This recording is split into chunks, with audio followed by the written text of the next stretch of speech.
Goeie. Dus zou enkel maar een moorzitting wezen van de provinciale steden. Ze hadden veel liek wel zodanig dat ze trofvergadering moesten. Zonder dat ze, krijgen ze oors, wat eten kregen. En o heden, wat hadden kranten beert oren dijs. Er wie een moorsje van treurnis van de volslijne oppositie in het college. Nou, dat wie wel zo allerheiselijk slim dat de oppositie al na 4 maanden geen betrouwen meer had in het college. Hè? Helemaal niet slim. De horen binnen bij die formatie uitskekelen of er liekers de Partij van de Arbeid uitstapt.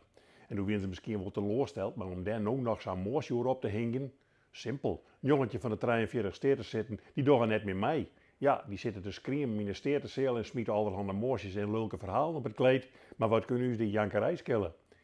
Ook de media kan haar daarover stilhouden. We hadden krijgen met die oren 24, die bepalen het beleid. Maar wat die willen, dat lezen we net. Deputaire Volkers die hier zuiver meeleiden en zei dat oer een paar mannen die oren jongetjes stedenleden misschien wel even meepraten met je oer investeringen. Ach, vrouw Volkers, dat had geen enkel doel. Politiek is in dit land namelijk zo dat als je net in het college zit, dan ben je altijd oeral zin, ook al stiert in je eigen programma.